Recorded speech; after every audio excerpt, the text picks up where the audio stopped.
we welcome everyone who is coming to our afternoon breakout session for the HILT September 24th conference. So welcome to the session, convened to talk about experiential learning. I'm Maria Flanagan from the Kennedy School, and I organized today's panel with my colleague Erin Baumann, also from the Kennedy School, and we could not have done it without the HILT team, especially Melissa Tarr, here with us. It's impossible to represent the breadth of experiential learning at our university. And what we wanted to do is just to show a showcase of examples and have faculty talk about them. We'll hear directly from 5 faculty on our panel. We know you'll be as excited to hear their perspectives as Erin and I were when we recruited them. We are welcoming Esme Caramello, Sean Kivlehan, Kelly Miller, Flavia Perea, and Rand Wentworth.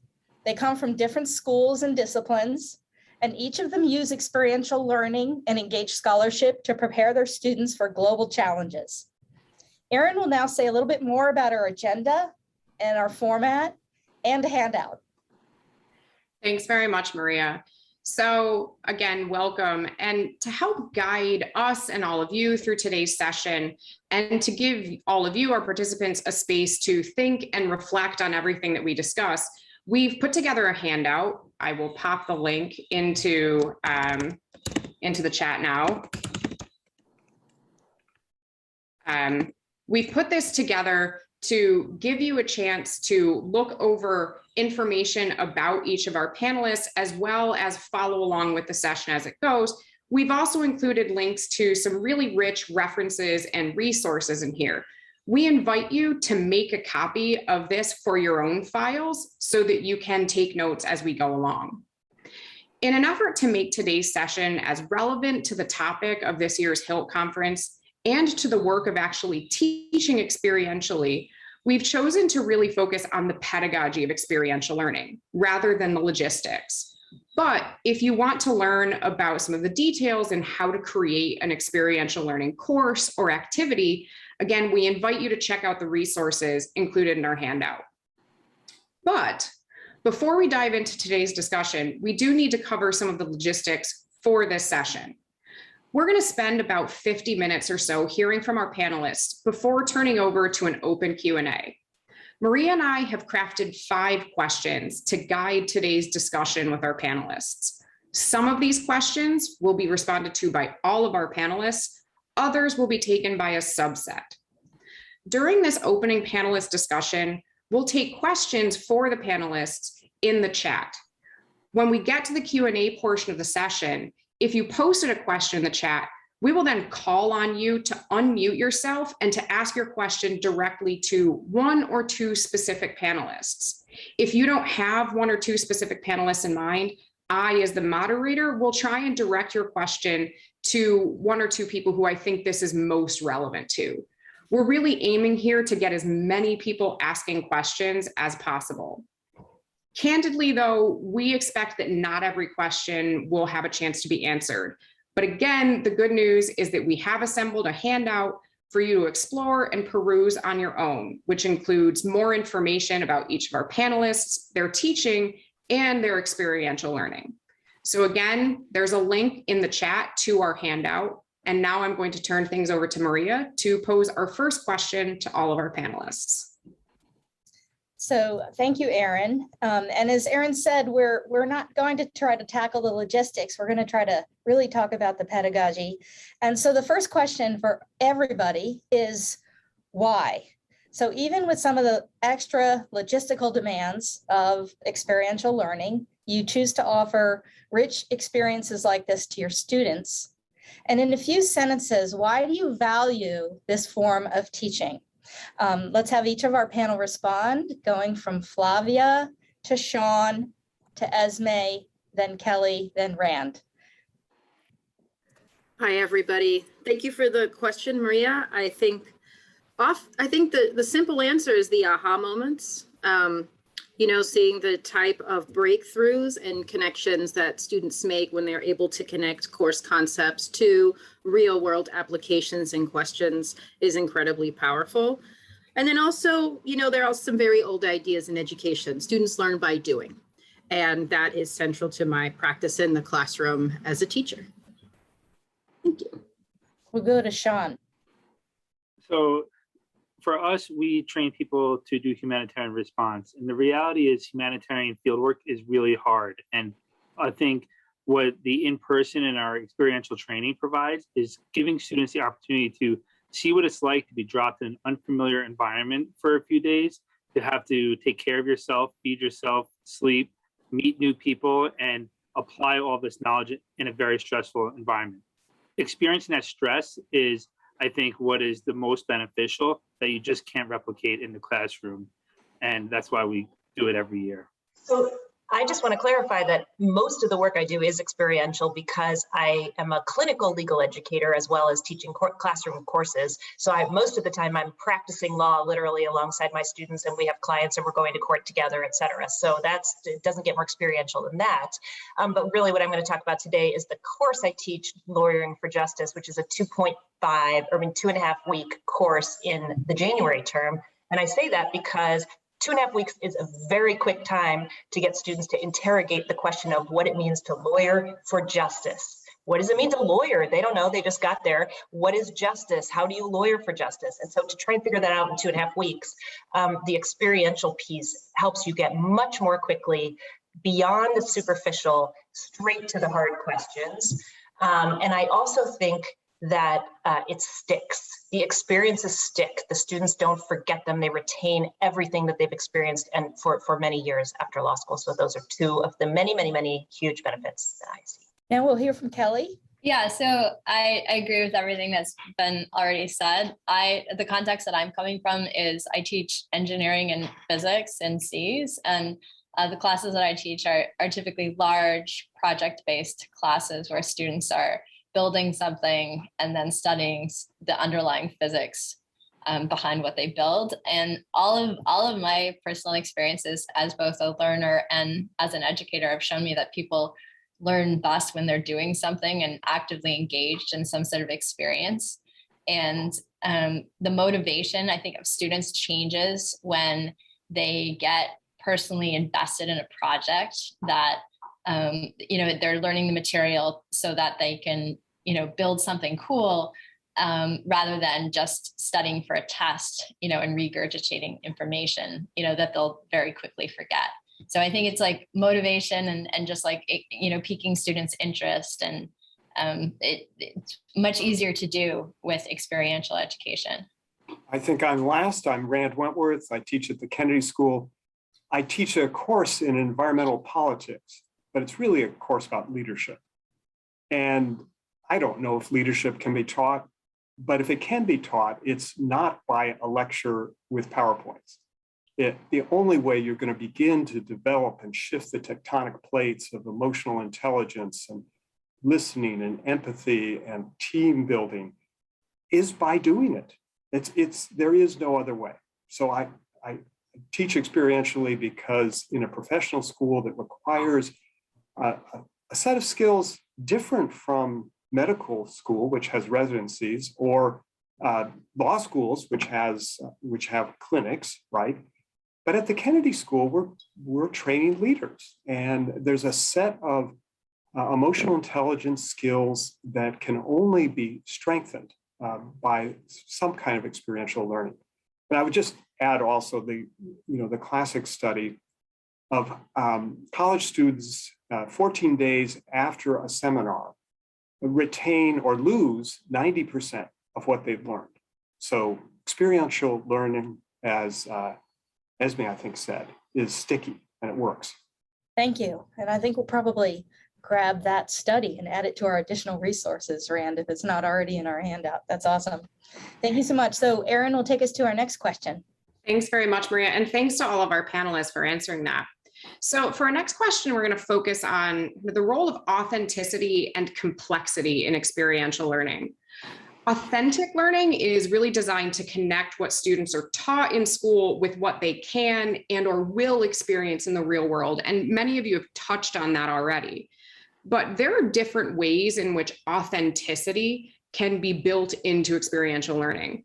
So I think the first question that I have for everyone, and I'll ask both and then we'll turn to our panelists. The the first question is, how important is real world authenticity in your experiential teaching? And how close to the real world do you think you can really come in the format of experiential that you teach? The other side of this question is that one of the challenges of designing highly authentic experiential learning is that it is both logistically and pedagogically complex. So in your experience, again, how much complexity is really possible and how much complexity is really useful in that experiential activity? So for this, I think first we'll turn to Rand. Authenticity and complexity. This is like the holy grail for teachers. I teach a class on the Paris Climate Accord. It's a case with mind-numbing details that you would think, when will I ever use this information again? But anybody who's taught a case, similar to the Harvard Business School, the goal is to get people into the nitty-gritty details, because that's what a leader has to work with. And you have to be balancing out the political interests, the power interests, the dynamics, the emotional connection between people. It's an attempt to get at the complexity of real life. It's an attempt to get at kind of the authenticity. In my case on the Paris Climate Accord, I follow the story of just one out of thousands of negotiators. Josefina Brana Varela was a diplomat from Mexico. She changed bosses midway in the negotiations and was negotiating on behalf of the World Wildlife Fund, WWF. And we follow her as she's sitting in the back with the junior staff, while Prince Charles and heads of state are at the core table.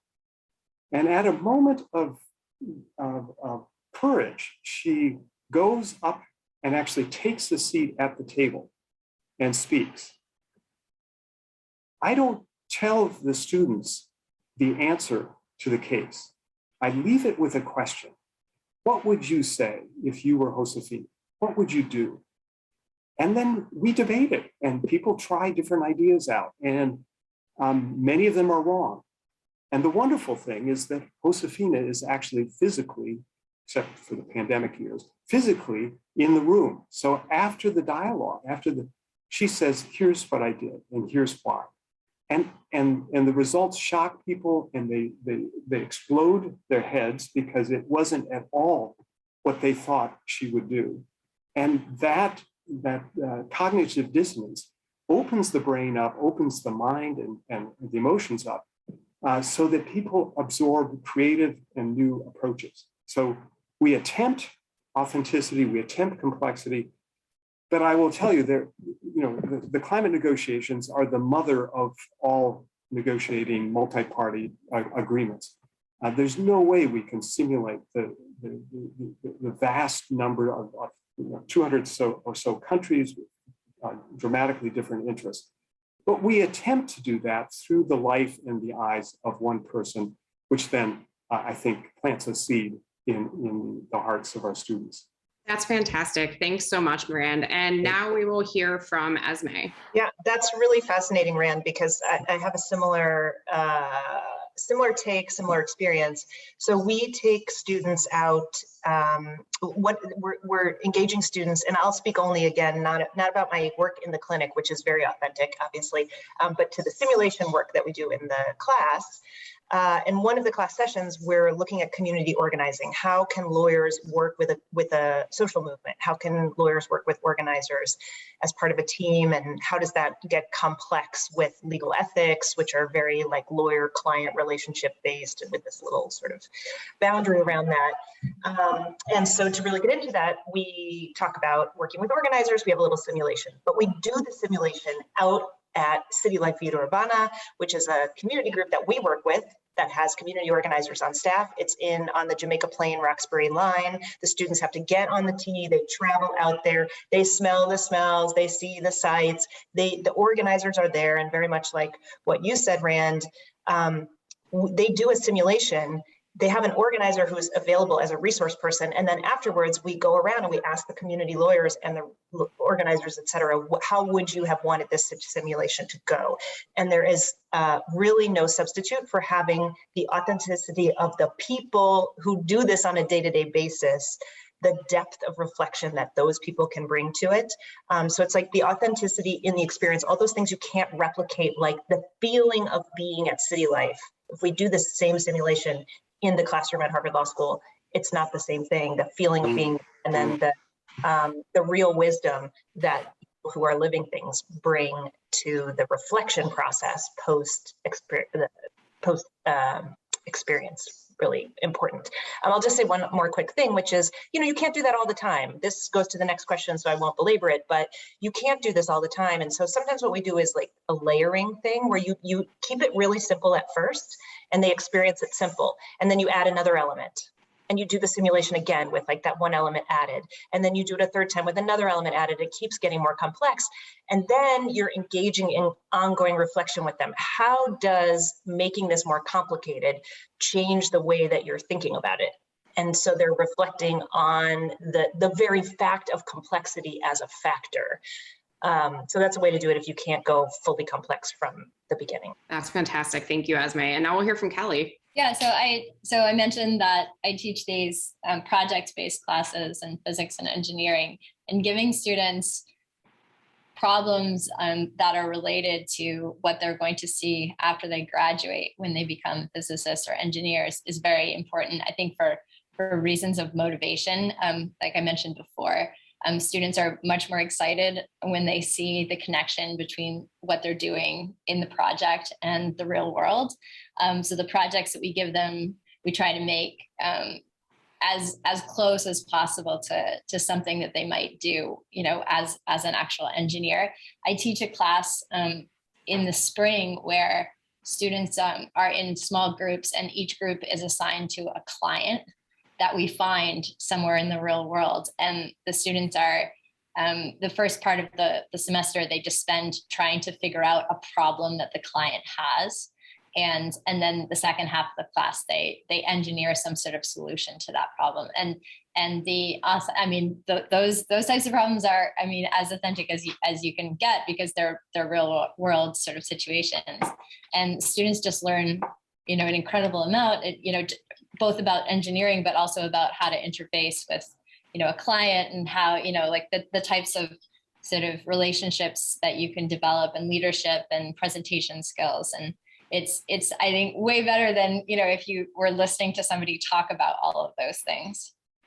And then in terms of the second part of your question was about the challenges of designing highly authentic experiential learning experiences.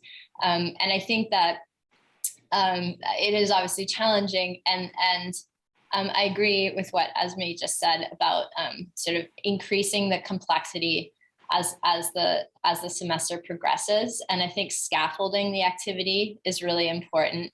And we try to do that by sort of introducing students to the skills that they might need, and then having them apply those skills, later on, like as they gain more sort of comfort with them. And so I think the complexity of an experiential activity is not limited in any sort of real way. It's just how you scaffold it and how you build towards that complexity that's important.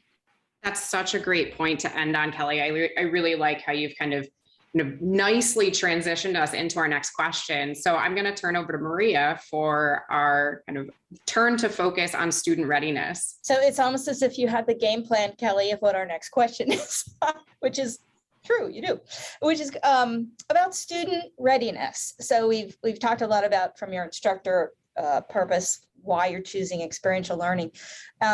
This kind of experience could be different or new to students in the way that you're offering. So we're interested in hearing from you about how much preparation and prior experience is needed to engage, for students to engage in your course or your program. And we're we're fortunate to have the perspective of all of you, but especially Flavia is the director of the Mindich program on Engaged Scholarship. So she actually has sort of a multiple course-wide view. So let's hear from Flavia and then Sean and then Kelly about how much preparation and prior experience your students need before the experiential learning. Great question, Maria. I feel like I get that question a lot. And, undergrads are different. Undergrads aren't graduate students. At the same time, I think it's really important to kind of underscore that there are many different ways, there are different approaches to so-called experiential learning. And it's a term that catches a lot of different pedagogies and strategies, instructional and teaching methodologies, right? And so whether it's community-based, community-engaged, whether it's applied research, for example, these are all different ways for learners to engage with people outside of a classroom or academic context. And so we think about student readiness, we also have to think about community readiness, right? Because at least what we go for in engaged scholarship is moving towards students developing an understanding that ultimately we're talking about not unidirectional, but multidimensional relationships that are bidirectional, where we want to encourage an understanding of what co-learning and co-imagining, co-creation looks like in intellectual spaces, right? And so when I think about what the students need, I think it depends on the course. So what we have in engaged scholarship is we have, and I tend to think of engaged scholarship as a spectrum, and I'm blurry on the screen, look at me, right? So there's kind of like a continuum, and to think of it carefully, not as clearly delineated buckets, but a range of approaches that get at depth and length of involvement, the nature of the work, the extent to which it has a place over the semester in a course. And so we've got courses that are very introductory, new ideas for students, something they may not have done before. How can we prepare students so that they are thoughtful, they are aware of some macro issues that might be at play, so that they are critical, they know how to engage in reflection appropriately, and then moving onwards towards experiences that are more immersive, that are more involved, that take up where a course might be more anchored around a community-based project, for example. And so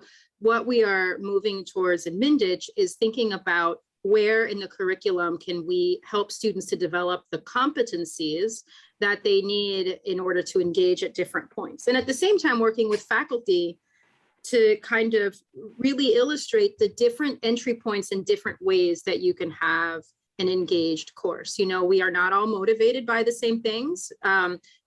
Different approaches, different ways of teaching and learning are appropriate for different people in different contexts. And so part of that intentionality, right, of purpose and practice is part of the conversation with faculty about, why you, why this, what are your motivations, as it is for students. So really creating a lot of entry points, a variety of experiences that, call on teachers and students to learn and apply different skills and contexts in order to create kind of a broader continuum of engaged curriculum.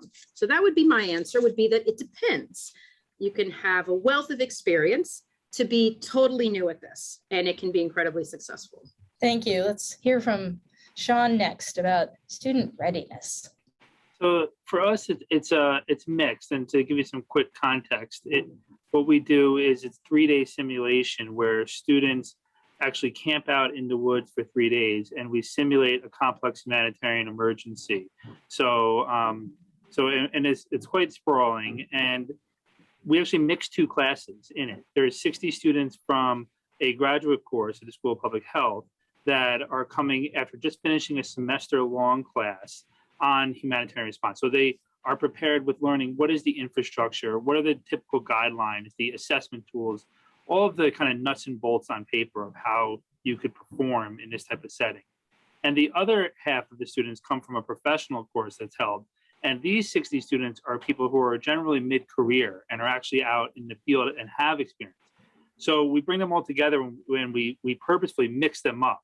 So you have this one cohort that for the most part is relatively unexposed to the real world of humanitarian response. And the other cohort is usually fairly experienced.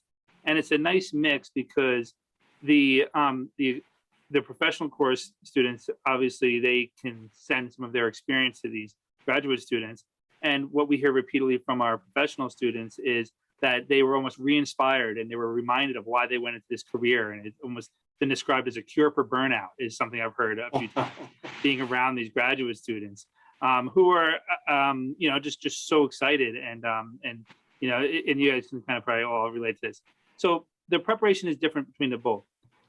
And so I'll focus on the graduate students, and for them, the preparation we give them in that semester-long course they just finished is, like I said, all the things on paper that you would need to know. But then we purposely don't prepare them. We tell them what they won't know, because it's supposed to mimic a true humanitarian response. Because you imagine this is a student who will then go out and work for some emergency response for us, or they get a phone call, there's been an earthquake, and they're getting on a plane that night and flying into some unknown place to work with a team they've never met.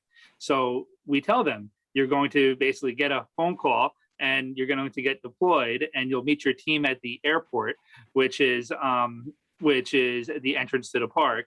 And they don't know who's going to be on their team. And then they're going to live with this team for 3 days in tents, just like they would in the real world. So they know what's going to happen, but they don't know the details. So it forces them to build this team structure. But then they have the tools to apply and hopefully do their assessments and everything like that. So we prepare them in some ways with the basics, but then we also prepare them to tell them you don't know what you're gonna know. And then there's a little bit of living. We tell them, listen, you're gonna be in the woods for 3 days. You need to bring food, sleeping bag, and preparing them for how do you do self-care? How do you take care of yourself? How do you get a sleep schedule? All these kind of things that are hard to teach in a classroom. Thank you. Thank you. Now we'll student readiness and your mention of working in teams, Sean, perked up my ears because we know Kelly has been doing some looking at what does it mean to do experiential learning and work in a team. So Kelly, would you share with us your insights on readiness? Yeah, so I mean, for us, prior knowledge is essential for experiential learning. We're asking students to build machines and then study the sort of underlying physics and engineering principles of those machines. And so they have to obviously have some prior knowledge. And the way the classes, as you mentioned, are structured is the students are working in teams and they're flipped. So we have them do some activity outside of class before they come to the classroom, where they're either watching a video or doing a reading assignment. And I mean, we prescribe to this like just in time teaching, where the students are getting kind of the knowledge base, and then they're coming to class and they're working in teams to do sort of experiments and projects and hands-on activities in the context of those teams and discussing the material that they've been exposed to outside of class. And so that, that's how we use the prior knowledge. But I mean, it's essential, like that, and one of the, I think, problems and challenges in this type of teaching is that if the students are not sort of actually doing those activities before coming to class, then the activities and the projects are very difficult. You have a group of students who, it's like the blind leading the blind. You have a group of students who are sitting around and trying to build something, but they don't exactly know what it is they're trying to build because they haven't done the reading outside of class. So I think that is one of the challenges with this, flipped model. But there are all sorts of, we use perusal, to get students to engage in reading outside of class and to discuss. It's sort of a social annotation platform where students can discuss the concepts in an online forum before coming to class. Thank you, Kelly. It seems like a good time to put in a plug for some really amazing resources that the Mendich program has put together. And those are on the handout. The handout is going to be available also on the HILT conference website for anyone who joined late. But there's a resources portal for available to everyone at the university that Flavia let us know about. And there's also a library of a growing collection of research. So there's the MPS library and the MPES resource portal that you might find really useful in terms of taking some of the ideas from the experiential learning courses and programs today and perhaps building something yourself. So with that, let me ask Erin to take us to the next question. Thanks very much. So our next question is really thinking about quote unquote size of experiential learning. And by size, we're really thinking about the depth of the experience, the breadth of the experience, as well as things like the length. As you've already heard from each of our panelists, we're hearing from people who teach in very, very different sizes of experiential learning, from a class to a weekend, from all the way in the field to really contained in the classroom. And each of those kinds of experiential learning can produce really deep, rich results. So the question that I have for our panelists, and we're going to hear from Rand, Esme, Flavia, and Sean on this question. My question is, what made you decide on the right size, the right depth, breadth, length, location of the experience that you offer to your students? So for this, we'll first turn to Rand. Well, I didn't decide. The dean told me it was a semester course. So that part was easy. But within that frame, that framework, my first day of class, during shopping days, actually, I say, I will never talk for more than 12 minutes at a time. I might talk 2 or 3 times during a class for 12 minutes, but I'll never talk more than 12 minutes, which is about, the psychology of learning, about when people are ready for a new stimulus. So I use experiential learning in every class. It's a hour and 15 minutes, but in every class, you're on your feet, you're with a small group, you're doing breakouts, you're negotiating, you're talking about a case, you're debriefing. It's very interactive in every class. And I want to just tell you that I admire the Wharton Business School greatly, because they understand this sort of intensity and depth. The Center for Creative Leadership uses in they do high-level governmental leadership training, and they talk about intensity and stretch. So they're looking at a leadership learning experience. That intensity means it's time-bound, you have to get it done in 12 minutes, it really counts, it matters. You're creating a fiction that people believe in, and people will actually, their palms will be sweaty, their heart's beating fast, they feel the urgency. And stretch means you're doing something you've never done before, maybe with a different group of people with different ethnic, racial background. You're really vulnerable, you're trying stuff out. The research shows that kind of experience makes fertile ground for people to learn.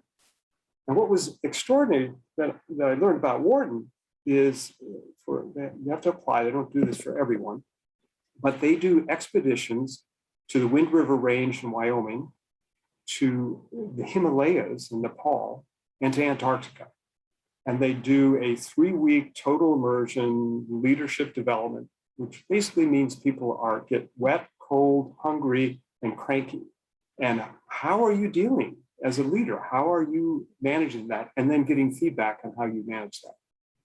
So Harvard's attorneys have not let me yet take students to the Himalayas. I'm working on that. But I do think within the construct of the Kennedy School, I'm doing everything I can within the classroom to offer something that feels like a real world experience.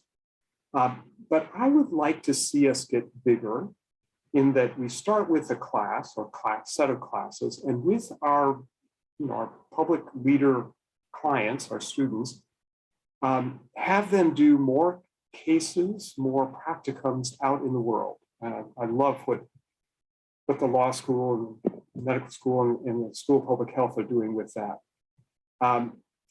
All of our students do some kind of internship, but wouldn't it be great if that internship flowed logically from what we have been doing in the class? And then from that internship, every student's required to do a kind of a practical thesis, a consulting assignment. If that also was an outcome of this class. So I'm thinking about a multi-year impact, but it doesn't yet exist at the Kennedy School. Thanks so much, Rand. I really appreciate that. And I apologize if anybody noticed that I just dropped out halfway through that. I ended up losing Wi-Fi, so I'm hoping that everyone can hear me again. You're back. We hear you. Excellent. It was really exciting to hear what you had to say. And now I want to turn things over to Esme to hear her talk about this question of size. So, big is great. I just would, and better probably. I just want to say that I also think there are ways to, work within your constraints, as Rand is saying. So, for example, I teach the Lawyering for Justice course with 3 amazing colleagues, Mike Gregory, Tyler Giannini, and Delia Umuna. And then we have 4 TFs who have been in the course before. And so we have this 8-person teaching team. Each day is a different kind of lawyering for justice. So we'll do a day on immigration, half day really, half day on immigration, half day on community lawyering in the housing context. And then Professor Umuna does this amazing session on the criminal legal system. Okay, so she's got 3 hours to do the criminal legal system. What does lawyering for justice in that system look like? So that's obviously not going to be skill development. The goal of that cannot be skill development, like you do these 3 hours and then you go off and you represent someone. So we have a different set of learning goals, which is more to be thinking about, again, interrogating this question: what is lawyering? What is justice? What is lawyering for justice? She has chosen wisely something that has verisimilitude, but is very small, which is a bail argument. Right? So she puts students in roles, and it's very much like the real world, with the students gonna have 5 minutes or 10 minutes to meet their client, prep their client, and then stand in front of a judge and try to make some sort of argument that humanizes this person, that stops them from becoming caged 5 minutes later, and also to not do permanent damage in their case, et cetera, et cetera. All of the training, little training. So that's not actually that unrealistic. And so she's chosen that exercise really well. And again, the goal is not for students to be prepared to go out and do bail arguments, but within that 5 minutes, they have learned so much. And the money piece is the reflection on it's not a 5-minute exercise. You have basically Professor Umuna as the judge, you have one of the teaching fellows playing the criminal defendant, and you have 2 of the 1L student, the first year law students, playing the prosecutor and the defense attorney, and they're in role. There's a prep with the client for a few minutes, and then they stand up and they moot the thing, and we just get they get to watch each other doing that as well, right? So that's the exercise. The reflection afterwards is really about, wow, first of all, what kind of system is that, right? So there's that rich conversation that comes out of that. Then there's the question of, how did I feel? I'm somebody who thinks I want to become a public defender. How did I feel being the prosecutor? I want to be a prosecutor. How did I feel being the defense attorney? And there are these opportunities for layering. Somebody asked me to give an example of layering, so I'll just very quickly give that, which is, so for example, the first one goes, in the first one, the teaching fellow who's playing the criminal defendant just plays it straight. And then in the second one, after everybody's gotten used to the exercise, that person starts talking during the hearing, and the students all have to respond to, what is it like when your client starts talking during the hearing? Then in the third one, they start being angry at the judge and yelling at the judge. How do you handle that complexity of the situation? And after each one, there's reflection. So that's an example of layering into an exercise, just adding complexity at each round. But again, the goal, you choose, when you have only a small amount of time, the goal is perhaps to get a deeper understanding of the system you're in, rather than to do skill development that readies you for exercising a professional skill. That's so helpful, Esme. So now I think we'll turn it over to Flavia to hear her perspective. Thank you. And so maybe one way to answer this question is to talk about 2 different courses. So I currently teach a new course that's new for this year in sociology called Pursuing Truth and Justice. It is, in a nutshell, this kind of radical social science research methods class. It's like the dream class I've always wanted to teach. And on the other end is a course I used to teach in the social studies, which is an interdisciplinary program in FAS, Urban Health and Community Change. That course was very much so an immersive course. I worked closely with municipal government and health and human services in the local municipality, We met months in advance. I had an idea for a course. We talked about how we could partner. We constructed a project together. They reviewed my syllabus. We kind of shaped assignments together. We talked about what a collaboration could look like. And that pretty much characterized the course, in that there was a project-based course where students worked in teams on two topics that had been selected by community partners over the course of the term.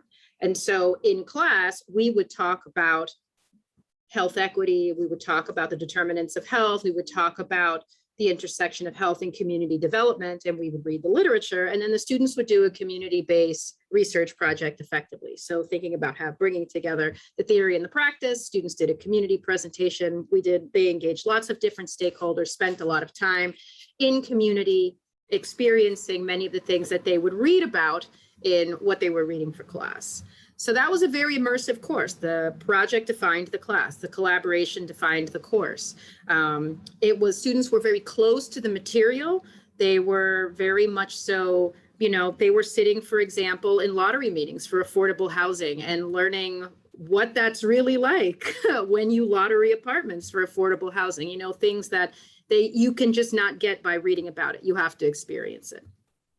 And so that is, I think, a class, it's safe to say, more appropriate for juniors and seniors who have, spent some time at college already, maybe have had some work or internship or worked with a student organization, have had some experiences outside of the classroom, maybe had a summer research project they were a part of, and also had a wealth of experience to draw from in terms of other courses that they have taken as undergrads that they could bring to bear upon what they were learning in the course, which is very multidisciplinary.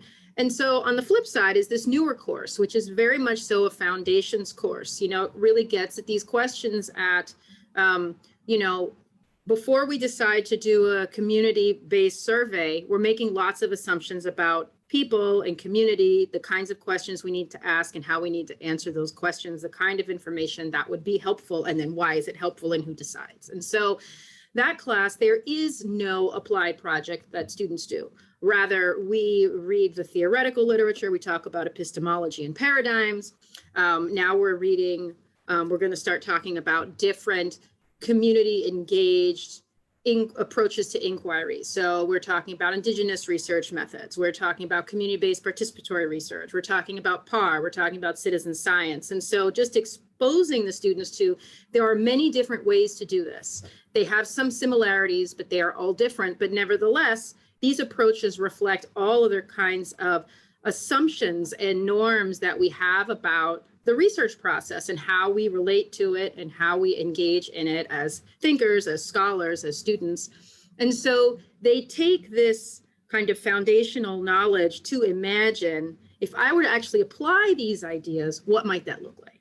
And so students who are involved with, for example, a student organization, or they have service work that they do, or they have other existing ties that they can leverage, those students are encouraged to work collaboratively with these collaborators that they might have to design and imagine a project and effectively, create a project proposal or research plan over the course of the semester. Students who are not positioned to do that are instead, they still develop a proposal, but instead of working collaboratively with an external partner, what they have to do is connect with, engage with different types of experts related to the topic, the question, the issue that they would like to explore in a research project in order to get that frontline community expertise to inform the project that they ultimately could imagine doing. But the important thing to emphasize is nobody does anything in this class, right? Nobody implements these projects. The students are encouraged to think of these as things that they might go on to implement down the road, but to really foster in them an appreciation that developing and designing these projects takes a lot of time to get it right. And we need to be very inclusive and thoughtful and intentional and spend the time building those relationships to do good community-based work that doesn't backfire, that isn't hurtful, that is not the kind of the wrong thing for a particular context. So that kind of broad range, this, you can have the idea of big can be in terms of deep and extensive relationships that can define a class. And at the same time, before you even get there, what we are seeing with the undergrads is this whole wealth of literature that they're just not exposed to, that they haven't read. And so real deep engagement in a really exciting kind of array of new ideas, which you know, is really them. They end up in this uncomfortable spot where I know it's working because they're questioning the assumptions they brought into the classroom. Like, so them not coming into class to confirm what you already believe to be true, but rather for your ideas to get complicated by virtue of engaging with this literature. So different ways to think about kind of big and size and scale. Thanks so much, Flavia. And now we'll hear from Sean. On the size for our simulation, we kind of think of it in two aspects. Aspect one is the depth of the actual simulation, and the second is the length of the simulation. So for the depth of the simulation, we try to include as many players as we can, both in volunteer organizations that participate and plug into the simulation, and also role players, where we have several dozen role players that are performing different roles in the simulation. And we want to have just enough people that the student teams feel a little overwhelmed. That is just quite too many to keep track of everybody. That there's just slightly too many moving parts. Not too many that it's total chaos, but just enough that they can't quite keep their hands on it. Because we find that forces them to start to prioritize and to work as a team, and getting to the point where they need to delegate their team members, and they need to separate, and they need to function as they would in the real world when you're under a tight deadline, when you're working on any kind of team. So, and that's what forces it and makes them feel just a little underwater. And we find that that's good. And we have several organizations plug into the simulation. And one way to make it big and effective is these other organizations that plug into our simulation, they're using it as a simulation for their people at the same time for their own internal training. So for example, we use the US Navy or the United Nations, OSHA, FEMA, and other organizations come and plug in, and the field hospital team. So while they're part of the larger simulation, for the field hospital team, for example, they're practicing all of their equipment. So it's an internal training. And that's a kind of a nice symbiotic thing that helps us be bigger without being a burden on a lot of other people by doubling up. The second aspect, the length. And I'm going to quote Rand, who just nailed it on the head. And we want it to be just long enough to, I think he said, that they are all wet and cold and hungry and cranky, because they need, and because that's, you know, what you need. It's you need to see not just how you perform when you're in your pajamas at home, you know, doing an all-nighter on a late paper or something, or, you know, that type of pressure versus, or the pressure of an exam. But there's a different type of pressure when it's been raining out, you're soggy because you didn't bring enough socks, you're cold, you don't get along with two of your team members because there's a personality conflict, but you need to manage to work together. You're hungry because the food isn't good, it's been freezing, you know, you're whatever, all these things. And learning how you can still rise to the occasion, and learning how you plug into a team, when to lead, when to follow, all these different things, and this team building. That we find the best learning happens on that third day, when people are really kind of reaching the end of their rope.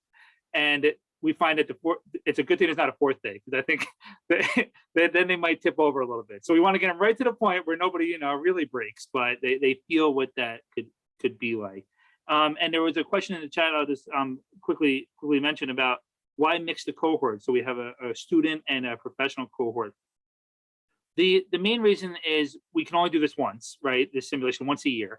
It's just too many logistics to do it twice. So merging the two courses it's a functional win for that. But I found that the students really, by students I mean the graduate students, really appreciate, and I should just say graduate, we actually have some undergrads that participate in this from other schools every year, but they appreciate being with the professionals because it's a real-time learning, where they're learning life skills of how do you deal with being sleep deprived, how do you deal with the bad weather, how do you find your happy place, things like that. And vice versa for the professionals, they are getting some kind of more current knowledge. Some of them that have been in the field for a while, new theories and this kind of fresh look on things. So that intermixing almost creates a constant learning environment, even when they're in their tents at night, we find. So that's why we prefer to mix them together. Thanks. Thanks so much, Sean. And now we'll turn it over to Maria to ask the last question of all of our participants, or all of our panelists. Thanks so much. I feel as if our last question has been touched on in many of the different responses that we've heard. So I'm thinking about how reflection is such an essential part of experiential learning, that it's more than the doing, it's more than being the hungry person in the forest or in the 5 minutes to try to figure out a really important bail choice. But getting students to reflect on that doing is such an important aspect of things. And I'm sure that you collect those reflections and engage students in them in many different ways. When you think about the reflections that you know about, what is the headline for the most powerful thing that you found students take away from the experience that you offer? So give us a teaser about what that headline is about the most powerful thing about the experience. And so we'll start again with Sean, and then Esme, Rand, Flavia, and Kelly. I'd say repeatedly we hear that it was one of the hardest things they've ever done, and that's what made it so meaningful. That being under that pressure, all those things I just talked about, of all the challenges of working in the field and under a lot of tight pressure, that's what really helped them learn, and that they learned a lot about themselves, how they perform under pressure, and how they need to anticipate that when they go into the field. That repeatedly, that's what we hear. And then we hear years later from students, we get emails saying that they're out. And just actually 2 days ago, to use an example, one of our past students is processing Afghan refugees right now at one of the airports. She works for the State Department now. And she said that she emailed us 2 days ago to say that she's using everything she learned in the simulation. And at the time, she thought some of the simulation was a little ridiculous. And now she's realizing that it was exactly what she needed, and she leans on it all the time. And we get stuff like that all the time. I find it's experience, that experience. It's the experience. That's what does it. Kelly said at the beginning, talked about the aha moment. And I think in particular, there's this concept of the disorienting moment. I think it's those disorienting moments where they're like, whoa, I didn't realize those are what are most powerful in the reflections. And one that is really important to me is the empathy that people feel when they play a role that is not the role that they have ever played, or even the role that they might have imagined their self playing in that scenario. And sometimes that empathy causes them to feel very upset because they think, I don't like this person in this scenario, and I don't like playing that person. And that prompts all sorts of interesting reflections about the strength of their negative reaction to participating in that role. Sometimes it causes them to think differently about the situation. Sometimes it just better informs their own views, which might be strengthened. But it's uncomfortable, and it's the uncomfortable moments that cause tension between teacher and student sometimes, but produce the most interesting reactions.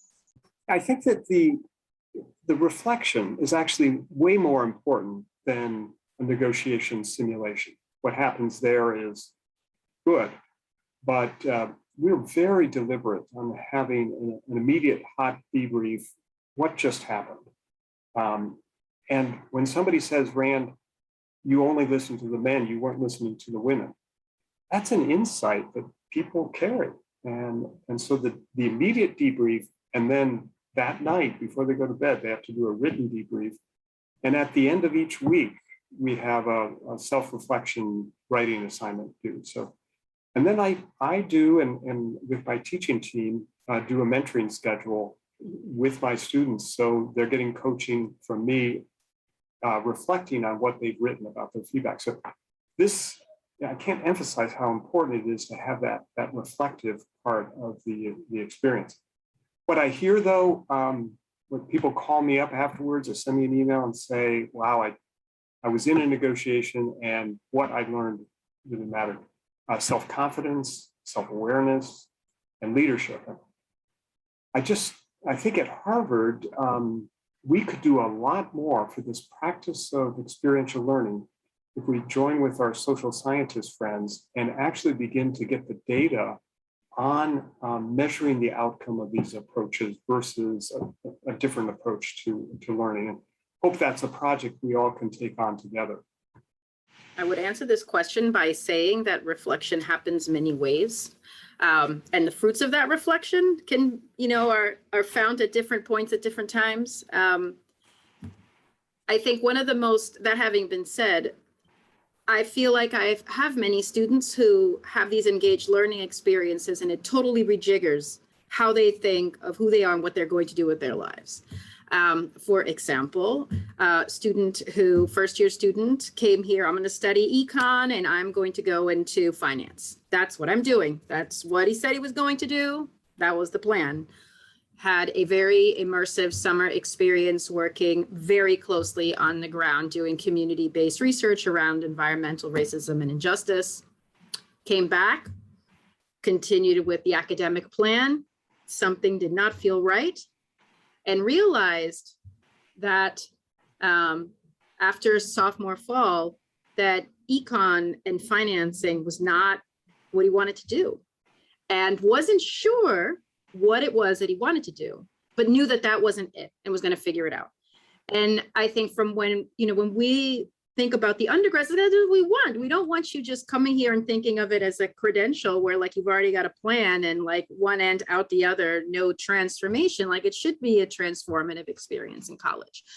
And I think sometimes this question of reflection is not just like, how did you feel going into the community? Like, it's not about like, how did, just talking about your feelings. What makes the jump for students in intellectual spaces is being able to pinpoint and talk about, I didn't think about it that way before. I read this thing and I saw this thing and I'm trying to put them together. And now I think about this in a totally different way. I didn't think about it. And like Esme was saying, it's that being uncomfortable and uncertain with your ideas that comes out of this reflective process that is really key to making this a kind of really transformative learning experience for students. So reflective practices in the classes that I teach, I think are one of the most important features, and giving students the opportunity to reflect on what they've learned and what they're still struggling with conceptually is, I think, very important for developing metacognition. And we've actually done a fair amount of research on this in the context of the introductory physics class that I mentioned. We've done some studies where we've measured students' development of metacognitive skills over the course of the semester as a function of the reflective practices that we ask them to engage in. And we found that you can actually teach metacognition by getting students to reflect carefully on what it is that they're learning. The physics class, we have them engage in this reflection after every problem set that they hand in. And so they do a problem set, and then they write a reflection on what they learned during the problem set, what they still are struggling with, and what they're going to do to improve their conceptual understanding on the things that they're still sort of grappling with. And we actually only grade those reflections. We don't grade like the correctness of the physics problems themselves. We only grade sort of like how thoughtful their reflective process is. And we found that it's incredibly important for helping students develop an understanding of their own thought process and improving sort of like their self-directed learning, like what, their ability to sort of figure out what they need to do to be able to like understand something better.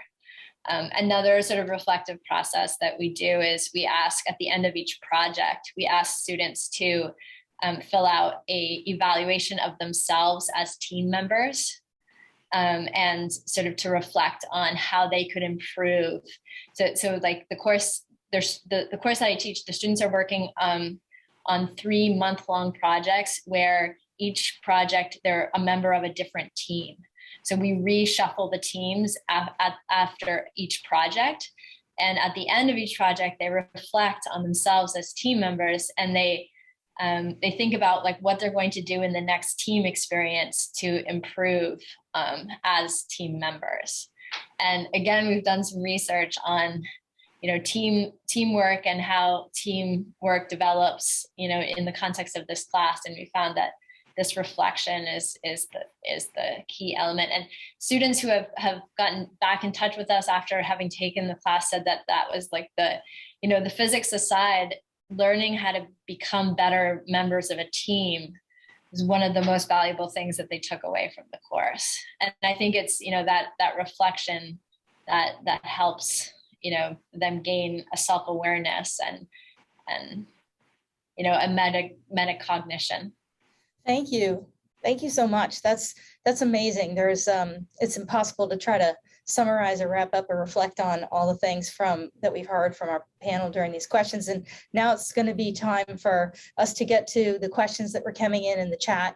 And I'll turn that over to Erin to manage, provided her Wi-Fi stays on. And if it doesn't, we'll adapt. Provided. Luckily, we're back in place, but Maria will pinch hit for me seamlessly if I go blank.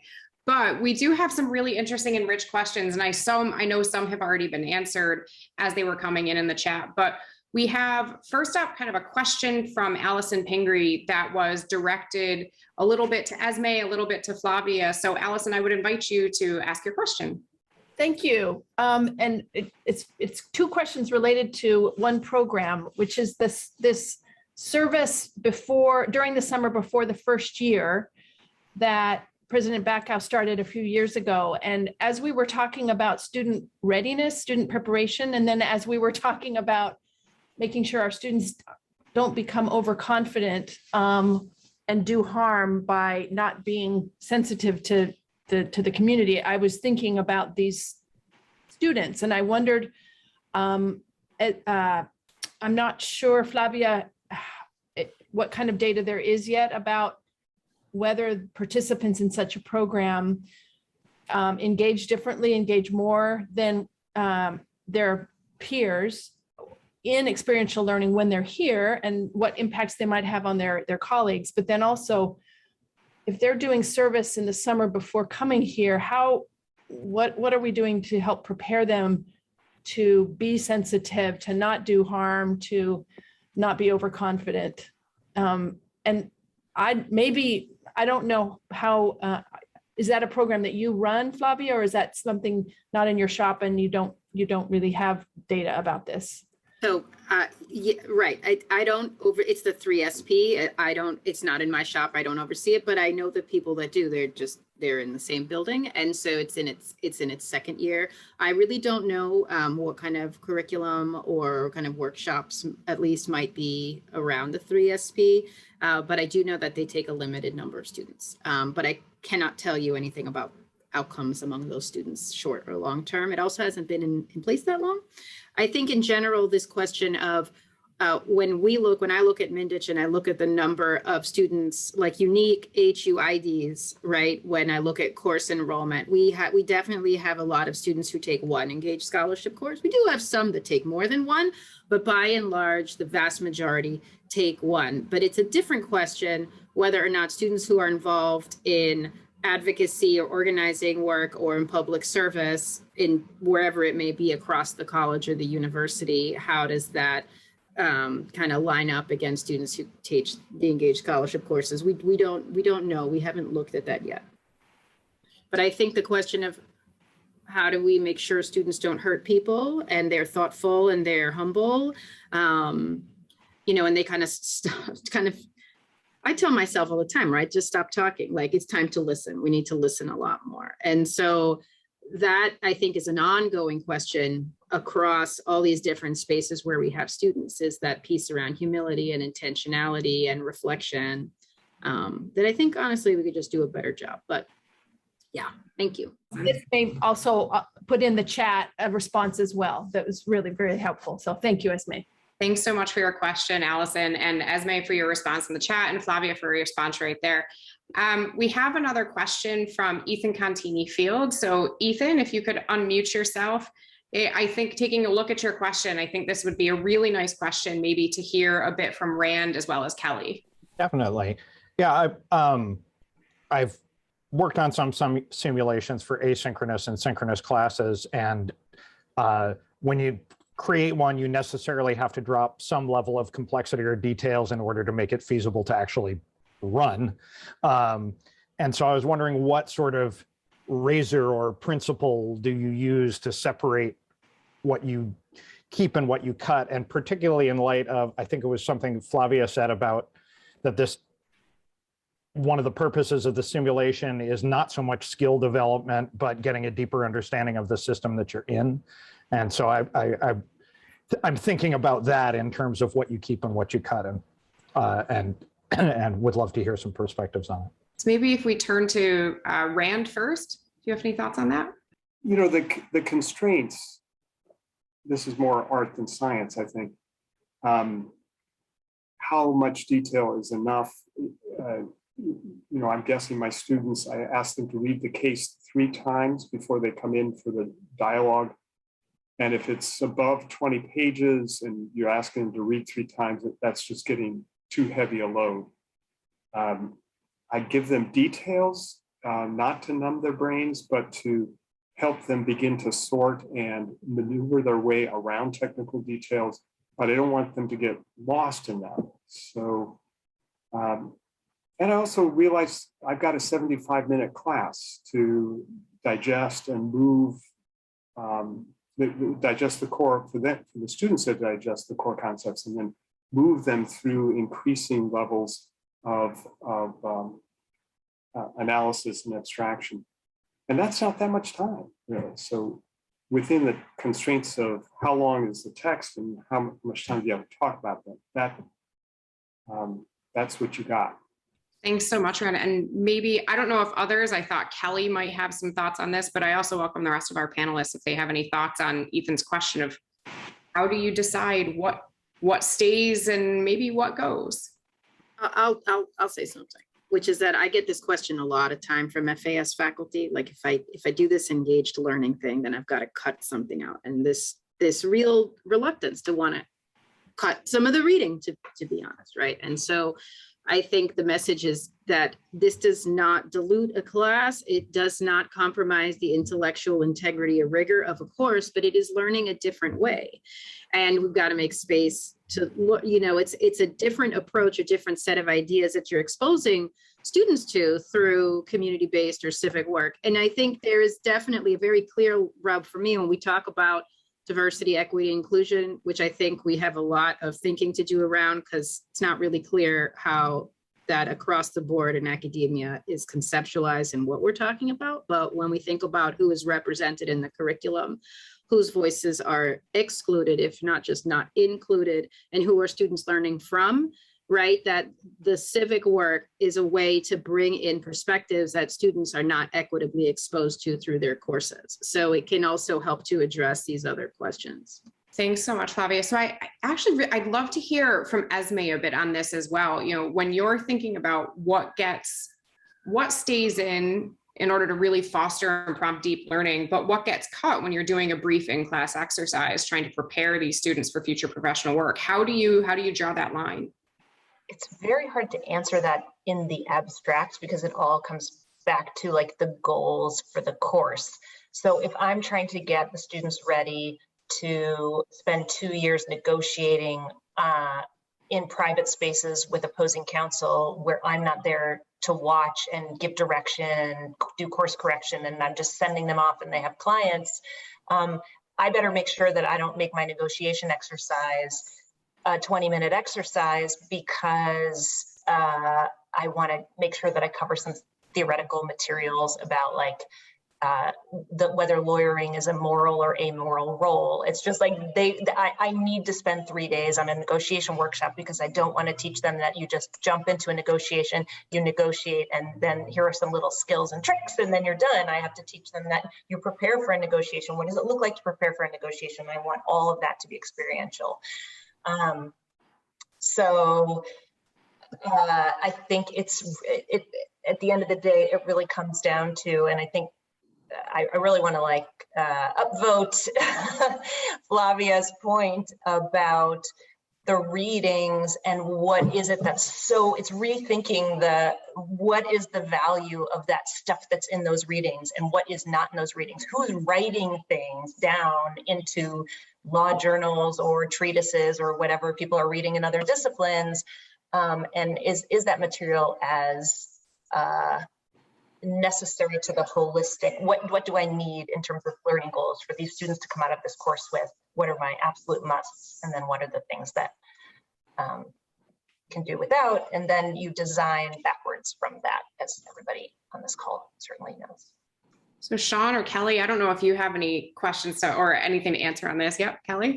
Yeah, I think this is something that we struggle with a lot in physics with the project-based learning, because the time, how we allocate our time is obviously very different compared to like a lecture-based class where the instructor is basically just like saying the information out loud and the students are taking notes.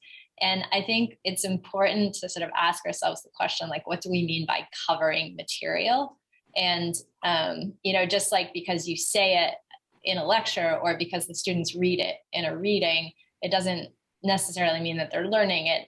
And so I think one of the things that we're constantly trying to sort of accept is that with the experiential, like project-based style of teaching, that the students are all learning slightly different things, right? They're not all learning the exact same, and the concepts are contextualized in the experiences that they're having, like through the building projects, and just being okay with that and sort of getting away from the question of like, what material are you covering?